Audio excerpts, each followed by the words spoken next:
Muy buenas tardes, bienvenidos nuevamente a Radio Eleuteria, soy Santiago Said y el tema de la sesión de hoy es la presentación y crítica, una ligera crítica a la obra Literatura y Marxismo, una controversia. Es una obra que pertenece al libro de Mikhail Lifshitz, La filosofía del arte de Karl Marx, que ya presentamos la semana pasada. Sin embargo, este libro es seguido por esta obra que presentaremos el día de hoy, es Literatura y Marxismo, una controversia. Y vuelvo a repetirlo, a pesar de que en este programa asumimos una postura liberal con respecto a temas económicos o políticos, en cuestiones literarias nosotros asumimos una postura más cercana al formalismo, a la crítica kantiana o al New Criticism, o lo que se conoce como la nueva crítica americana o británica entre Ibrahim Armstrong Richards, William Epson, T.S. Eliot, etc. Sin embargo, estamos preocupados también en este programa por ofrecer en este espacio opiniones disidentes a la nuestra, obras de crítica literaria que sean totalmente opuestas a nuestro pensamiento, porque nosotros predicamos con el ejemplo, a diferencia de, por ejemplo, este tipo de autores que manejan una postura un tanto prohibicionista con respecto a un pensamiento opuesto al suyo. Entonces, al predicar con el ejemplo, nuestro objetivo es justamente descubrir una verdad. Y como lo mencionó alguna vez el gran ilusionista argentino René Lavand, no hay nada más obnubilante que la verdad. Así que bueno, iniciaremos con la presentación de Literatura y Marxismo, una controversia. Y pues bien, esta obra es un conjunto de escritos y artículos de Mikhail Lifshitz, Fyodor Levin, Vladimir Kemenov, Ilya Nusinov y Mark Rosenthal, en donde mantienen una controversia sobre la interpretación leninista de la literatura.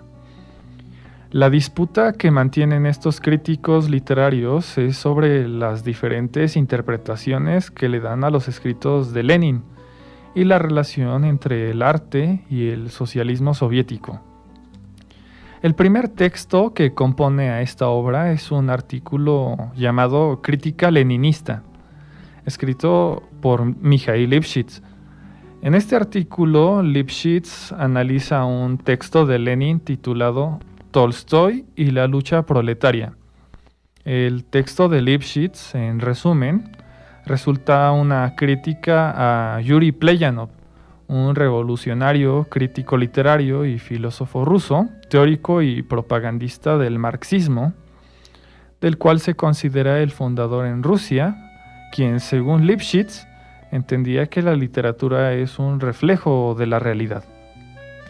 Yuri Pleyanov escribió un libro llamado Arte y Vida Social, del cual estaremos hablando en un próximo programa. Lo que interesa en este momento es saber qué opina Lifshitz en su artículo acerca de este libro de Pleyanov. Según él, Pleyanov es muy, muy unilateral en su sociología del arte, pues para Lifshitz la literatura no es el reflejo de la realidad, lo cual es una afirmación que yo comparto, porque es cierta. Lifshitz explica que esa afirmación de que la literatura es reflejo de la realidad parte de un principio sociologista que se relaciona con la psicología, en el sentido de que para Pleyanov el artista simplemente organiza las experiencias psicológicas fundamentales que le ha impuesto su medio, su educación y los intereses de su grupo social. Estas experiencias surgen en forma completamente involuntaria y automática, igual que el sentimiento de dolor cuando uno se corta un dedo. Y de acuerdo a la clase social a la que pertenezca el artista, su obra no hará otra cosa más que reunir los diversos estados de ánimo, emociones y sentimientos de su clase social. En otras palabras, la obra de arte para Pleyanov es un depósito especial donde el artista almacena los estados de ánimo que definen a su clase social. La conclusión principal a la que llega Lifshitz, que es una conclusión bastante lúcida, es que de ser el arte como lo plantea Yuri Pleyanov, el artista es alguien irresponsable de su propia obra, puesto que él, de manera automática, depositó los sentimientos y emociones de su clase social en su creación artística, es decir, en su obra literaria. Por lo tanto, no tiene ningún sentido elogiarlo o criticarlo, ya que la obra de arte no es producto del artista, sino que es un producto psicológico de su medio social. Ahora bien, algo que distingue a Mikhail Lifshitz del resto de los críticos literarios marxistas, como por ejemplo Terry Eagleton, Georg Lukács, Theodor Adorno o el propio Pleyanov, es que para Lifshitz la literatura no es ni un reflejo de la realidad, ni un cuadro del mundo objetivo en que el artista revela la clase social o el estrato social al que pertenece. Para él, la literatura es una forma imaginativa de conciencia de clase que se expresa por medio de imágenes verbales. De esta forma, Lifshitz asegura que la literatura no es en modo alguno un producto del mundo exterior, sino de las profundidades de una psicología de clase definida. Por decirlo de otra manera, la obra de arte literaria no puede ser un reflejo de la vida social, porque el autor de la obra únicamente puede retratar su propia clase. Incluso Lifshitz utiliza el ejemplo de Nikolai Gogol cuando éste escribía sobre los cosacos del río Níper.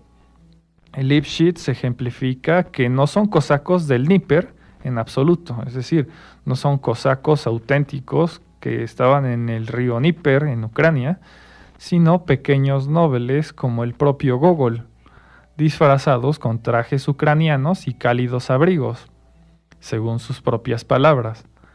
De esta manera, cada obra literaria se convierte en lo que Lifshitz llama, un telegrama en clave, y la historia del arte entera, se convierte en una colección de acertijos y figuras simbólicas que ocultan determinados significados de clase.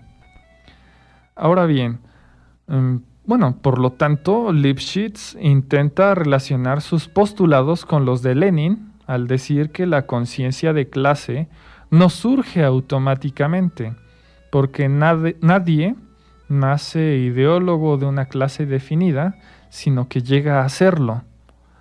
Por lo que la lucha de clases en la literatura es la lucha de la tendencia del pueblo contra la ideología de la dominación y la esclavitud de la burguesía. Ahora bien, yo puedo ofrecer los comentarios de carrerilla que puedo realizar con respecto a los postulados de Lifshitz en este ensayo, y son dos. En primer lugar, estoy de acuerdo que la literatura no es el reflejo de la realidad social del autor, pero tampoco se puede decir que la literatura es una forma imaginativa de conciencia de clase, porque muchas veces el autor deja de ser él mismo para poder crear a sus personajes y hacer un mundo propio, como lo plantean René Belek y Austin Barren. Asimismo, cuando se acepta que la literatura es una forma de conciencia de clase, se le adjudica un fin práctico, por lo que el fin final de la literatura, en términos kantianos, ya no es producir placer a través de una mera representación formal, sino que tiene una utilidad política. Por lo tanto, este tipo de definición sobre la literatura cae en un discurso de conveniencia, en donde la literatura es un arte utilitarista que puede ser instrumentalizado con fines políticos y además un arte en donde cada obra puede ser clasificada para bien o para mal de acuerdo a la utilidad política e ideológica que se persigue en determinado momento. En segundo y último lugar, advierto que Lifshitz cae en la sobreinterpretación y en la exégesis simbólica, ya que intenta forzar el significado de obras como las de Gogol en su teoría modelo. Por ejemplo, cuando dice que los cosacos que describe Gogol en sus textos no son cosacos del Dnieper, sino burgueses, iguales que el autor, es decir, iguales que Gogol. Eso, además de estar sobreinterpretado, se le conoce como falacia del hombre de paja, porque es algo que el texto de Gogol no dice. Gogol jamás dijo que Taras Bulba era un burgués europeísta. Eso es únicamente la interpretación de Lifshitz, y como ya he dicho en otros programas, cuando un crítico no sabe cómo enfrentarse a un texto literario, siempre recurre a la interpretación simbólica del mismo. Y bueno, como justamente ya lo he dicho en anteriores programas, toda interpretación simbólica de una obra literaria suele caer en los hombres de paja. Ahora, esta obra que estamos presentando el día de hoy, titulada Literatura y Marxismo, una controversia, continúa con el ensayo Los detractores de Shakespeare, escrito por Vladimir Kemenov. En este texto, Kemenov asegura que las más destacadas obras de arte producidas por la humanidad debían su calidad y su belleza a su apasionada lucha contra la propiedad privada, su protesta contra la explotación y su odio contra los males sociales.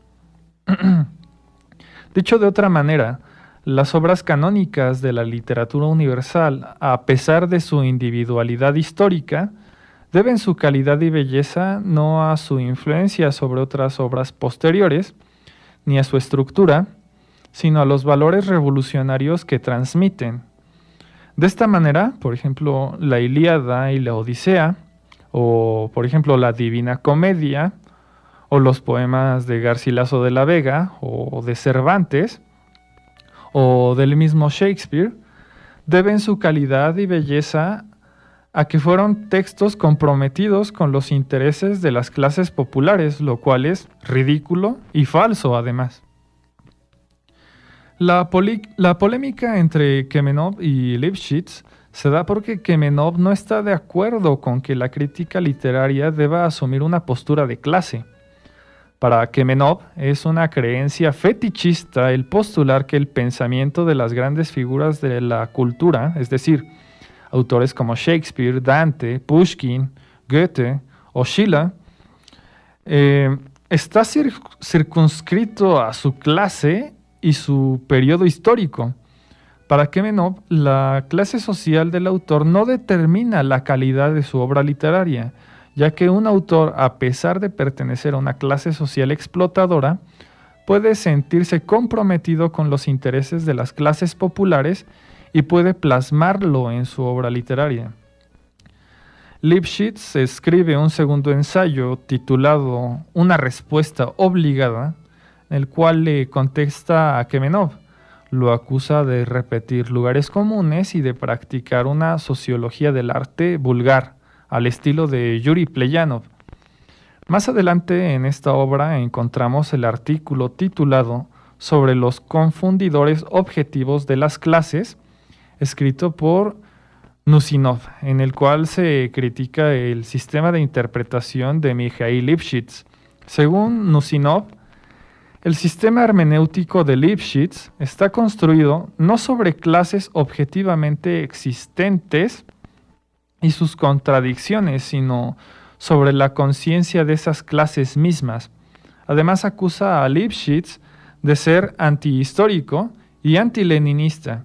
Ahora bien, las argumentaciones de Nusinov parecen más razonamientos religiosos sobre quién es más fiel a la doctrina de Lenin. Nusinov acusa a Lipschitz de negar que los ideales revolucionarios no se reflejen directa e inmediatamente en la literatura. Para Nusinov, los ideales revolucionarios del campesinado ruso hallaron su expresión directa e inmediata en las obras de Chernyshevsky, Nekrasov y, por ejemplo, Saltykov-Shchedrin o en Uspensky y otros escritores que no pertenecían a las clases privilegiadas. Del mismo modo, los ideales revolucionarios del proletariado ruso hallaron su expresión directa e inmediata tanto en las obras de Gorky como en las de toda la literatura proletaria. Por lo cual para Nusinov es absolutamente falso que la clase social no determine los ideales revolucionarios plasmados en una obra literaria. Para Nusinov es el pueblo, en términos abstractos, la palabra pueblo, que por ejemplo ya hemos hablado sobre este término cuando presentamos el libro Sobre el poder, Historia natural de su crecimiento, de Bertrand de Jouvenel. Pero bueno, para Nusinov el pueblo, en términos abstractos, es el pueblo el que se ha consolidado, es el pueblo el que ha consolidado más bien las grandes obras literarias del pasado, ya que la lucha de las masas contra sus opresores ha dejado una profunda marca en las obras de los grandes escritores. Para Nusinov se trata de una influencia de las masas trabajadoras revolucionarias sobre los grandes escritores.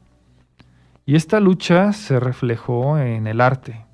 Asimismo, él indica que los escritores del pasado fueron los ideólogos de la aristocracia, la burguesía y la clase media que él llama reaccionaria.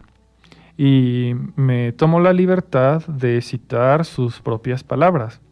Y dice lo siguiente: yo sigo creyendo que Shakespeare era un escritor para nobles, y Balzac un escritor de la burguesía, que Pushkin, Gogol y Tolstoy, hasta la década de 1870, representaron a la aristocracia, y que Dostoyevsky era un escritor de la clase reaccionaria.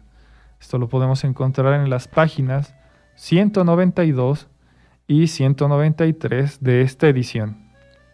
Ahora bien, de acuerdo a Nusinov, las obras artísticas de Pushkin, Gogol, Tolstoy y Dostoyevsky, aun cuando fueron ideólogos de las clases explotadoras, tienen una gran significación objetiva, porque fueron buenos escritores, o más bien no porque fueran buenos escritores, sino debido a las contradicciones del mundo de la propiedad. Dicho en otras palabras, estos escritores canónicos deben su calidad como grandes artistas no a su talento, sino a que su época y circunstancias sociales les fueron favorables para convertirse en escritores importantes. Nusinov finalmente acusa a Lipschitz de no comprender la profunda diferencia entre la literatura del periodo del socialismo y la literatura del periodo anterior a la Gran Revolución Socialista. Para Nusinov, el arte desarrollado después de la victoria del socialismo en la Unión Soviética es incomparablemente mejor a todo el arte burgués desarrollado en el pasado, y que solo el arte de calidad solo puede ser creado en dicho de otra manera, en una sociedad socialista. Para reforzar su argumento, Nusinov cita las palabras de Lenin, en donde declara que Tolstoy Era capaz de reflejar no toda la revolución, sino solamente algunas de sus fases, y solamente aquellas fases que él, como portavoz de las ideas y los estados de ánimo de millones de campesinos, había captado. En conclusión, Nosinov asegura que ningún individuo puede estar encima de las clases sociales. Él indica que cuando surgen afirmaciones, por ejemplo, de decir que la calidad e importancia de una obra literaria es debido al genio o los atributos creativos del escritor, es lo mismo que decir que el escritor está por encima de la clase social, lo cual para él es inconcebible.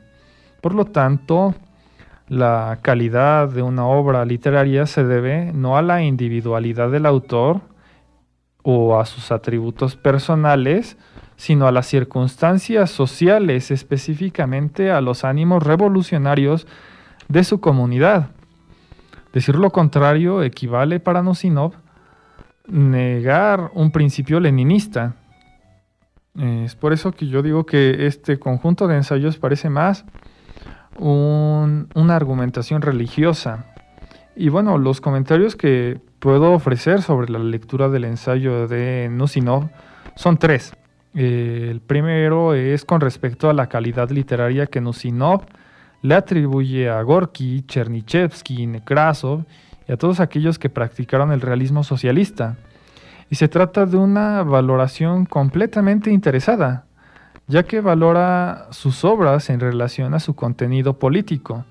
El segundo comentario es con respecto a que Nosinov incurre en una falacia de falsa dicotomía al plantear que cualquier opinión contraria a la suya no es más que un absurdo formalismo, como él lo llama, o es un atentado contra la doctrina leninista, es decir, que se opone a cualquiera que malinterprete o contradiga las palabras de Lenin. Y el tercer y último comentario es que Nosinov ignora intencionalmente los talentos y capacidades que poseyeron aquellos escritores del pasado. Para él, la calidad es un atributo que lo otorgan las circunstancias. Para Nosinov, la literatura clásica perderá todo interés estético para la humanidad porque, por ejemplo, textos como Fausto, de Goethe, o Hamlet, de Shakespeare, pueden atraer a la humanidad por cierto número de generaciones, pero finalmente, con la destrucción final de todo lo que se haya preservado del capitalismo, también estas obras pasarán al pasado, igual que las edades que les dieron nacimiento. Sin embargo, la Unión Soviética colapsó y el socialismo en Rusia fracasó, y estas obras siguen y seguirán siendo leídas y admiradas. Fausto o Hamlet.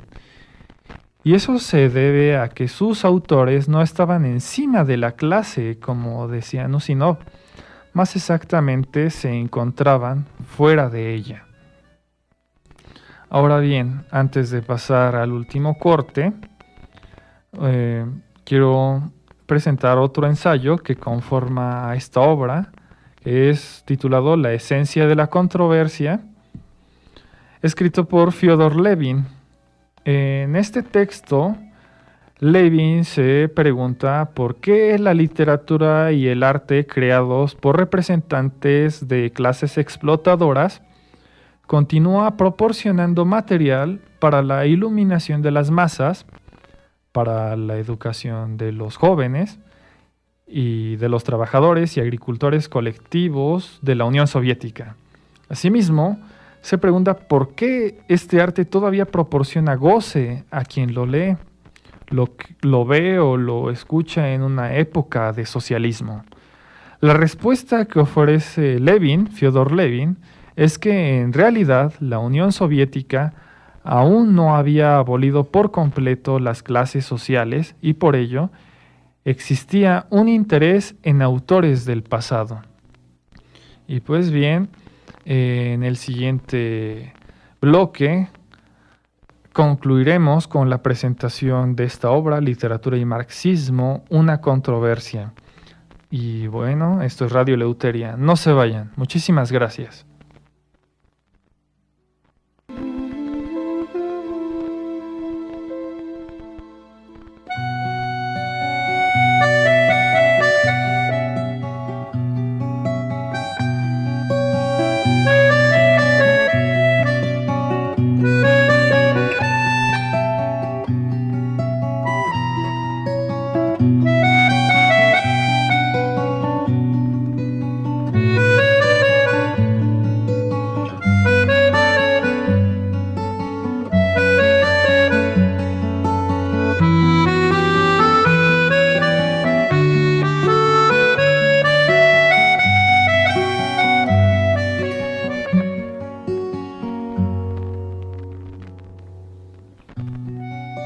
Muchas gracias por continuar en Radio Eleuteria. Y pues bien, para finalizar con la presentación de esta obra, Literatura y Marxismo, una controversia, el texto que preside al de Fyodor Levin es titulado La literatura y la lucha de clases, escrito por el propio Mikhail Lipschitz. En él, Lipschitz asegura que la aristocracia y la burguesía no son meramente clases parasitarias, como él los llama, ya que cumplieron en ciertos periodos históricos funciones progresistas, y estas funciones fue dirigir asuntos sociales. Es por eso que estas clases pudieron crear valores artísticos permanentes. Lipschitz explica que cuanto más progresistas eran los aristócratas y burgueses, menos defendían sus intereses especiales. Lo cual, aquí hago un paréntesis, esto es un razonamiento que no me atrevería a decir que es falso, pero no se puede comprobar. Ahora bien, cada vez que esos intereses aparecían en su forma pura como intereses de los estratos superiores, el espíritu de lo que Lipschitz llama desarrollo progresivo de la humanidad se evaporaba de todas las actividades históricas de esas clases. Además, los ideólogos de la aristocracia y de la burguesía, que perseguían únicamente sus estrechos intereses de clase, nunca pudieron elevarse a la creación de valores espirituales de significación permanente. Las grandes victorias realmente progresistas solo pudieron ser obtenidas por los escritores que defendían los intereses del desarrollo progresivo de la humanidad, como lo dice Lipschitz, en sus formas más avanzadas, y que luchaban por los intereses de su propia clase solo cuando esos intereses estaban de acuerdo con el desarrollo progresivo. De esta forma, Lipschitz justifica el hecho de que los escritores del pasado sigan siendo leídos y apreciados en la Unión Soviética, a pesar de haber pertenecido a las clases explotadoras.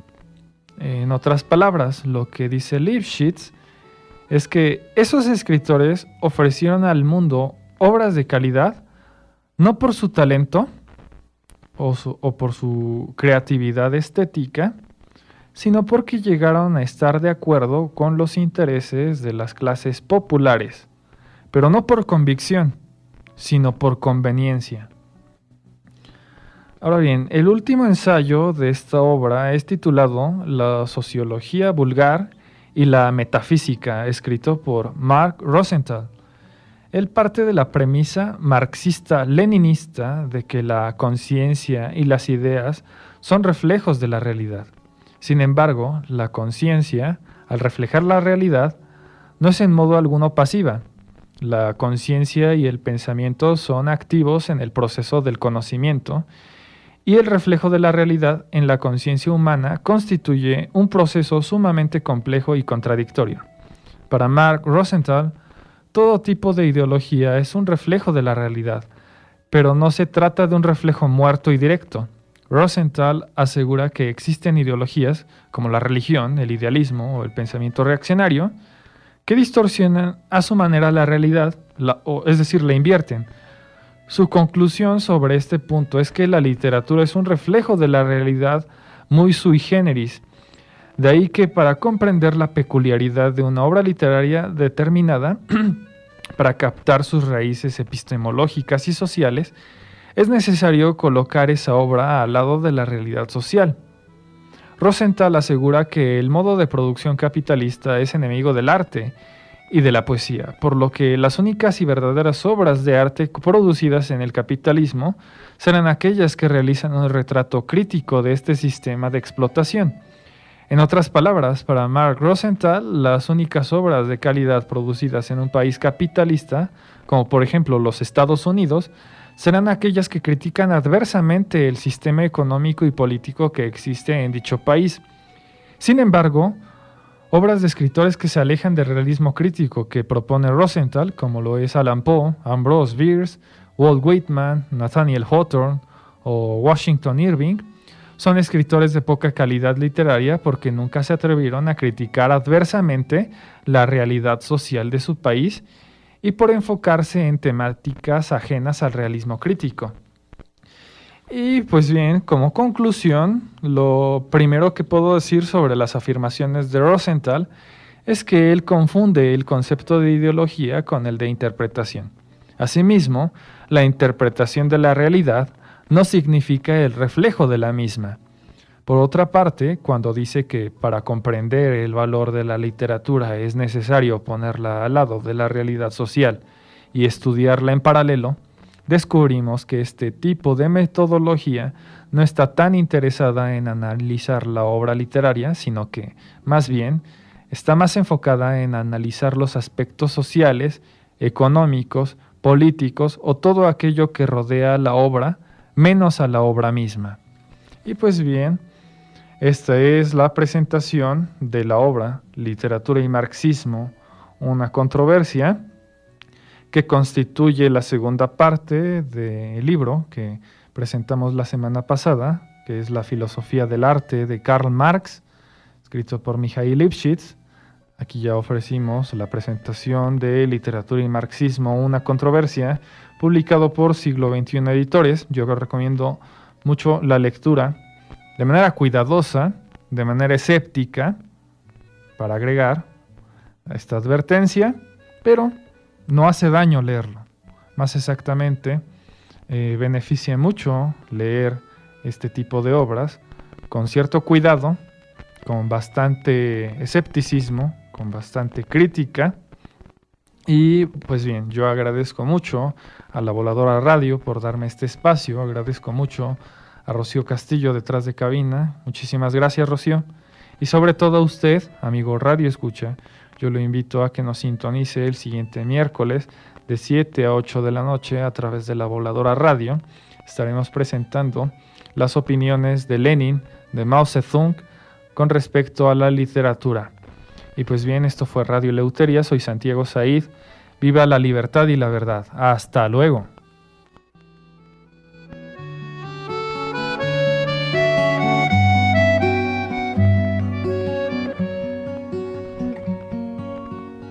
Este programa llegó a ustedes gracias a Restaurante Bellas Artes Ozumba, ubicado en calle Sor Juana Inés de la Cruz, número 18, segundo piso, detrás de la Presidencia Municipal, Ozumba, Estado de México. Redes sociales, Facebook, Restaurante Bellas Artes Ozumba, Instagram, Bellas Artes 855.